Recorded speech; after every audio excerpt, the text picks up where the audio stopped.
But I'll tell you this, and I mean no disrespect, but it's a lot easier to learn principles than it is to tarry with the Christ. I know so many little preacher boys, and some of them are 70 years old, that their whole life is nothing but little doctrines and principles, but they have never tarried before the Lord. They have spent no closet time. Their knees are not bare. They know nothing of going out into the woods for 7, 8 days and screaming at the gates of heaven. They'd honor the Pilgrims and the Puritans all day long, but they know nothing. They know nothing of their zeal and nothing of their passion. It is so easy to learn principles about holiness.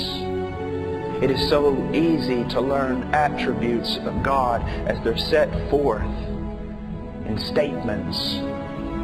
But how many men are so sick and tired of not being in the presence of God that they are willing to depart from absolutely everything, and if it means running like a wild man through the woods for a week, throwing rocks at heaven, they will not rest until the presence of God is real in their life.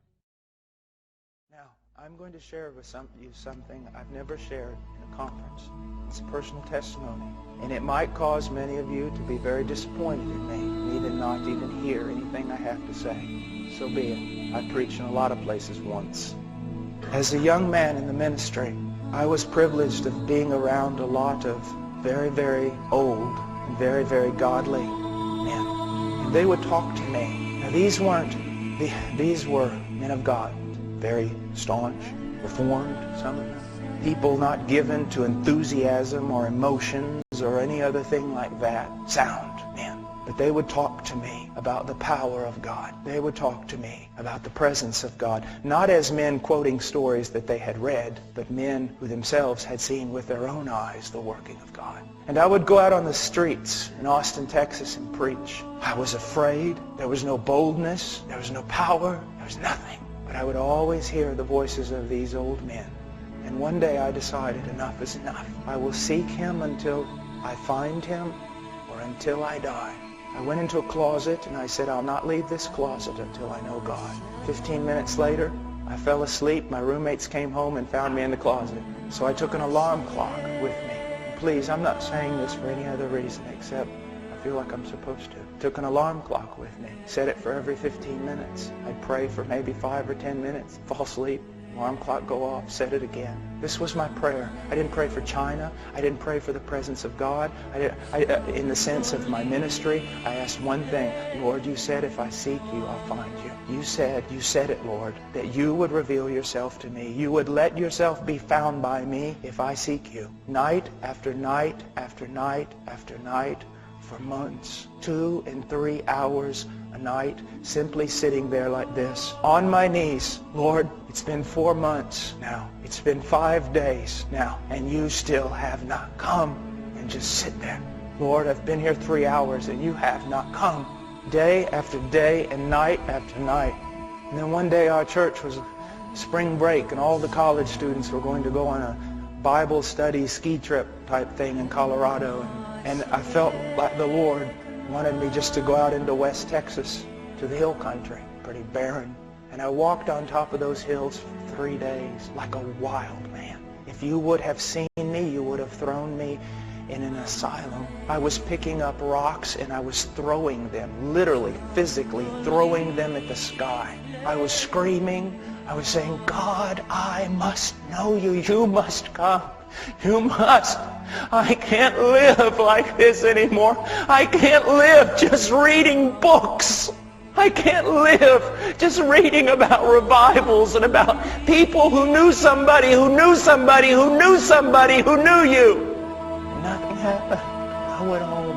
And another several weeks passed. And one night, He came. I just said, oh, Father, I can't. Please come. And He came. I was thrown down on the ground.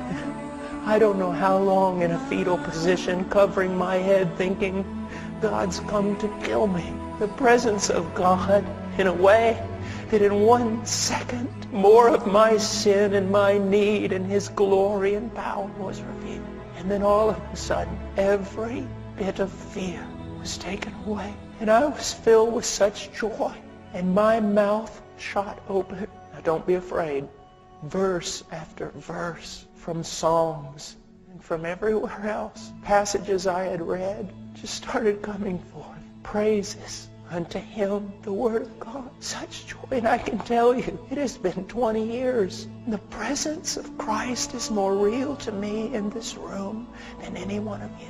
And one of the things that is so bad today is many of you men here, you also have known the presence of Christ. But now most of your prayer life is nothing but praying just a little and then just realizing He hasn't come and getting up and walking away instead of staying there until He does. It's just prayer of going through the motions. You want holiness in your life? Run to Him. And stay there. Stay there. My little boy, whenever I'm putting my shoes on and he realizes my bags are packed, he goes, Daddy, stay with Ian? Daddy, stay with Ian? Or Ian, go with Daddy?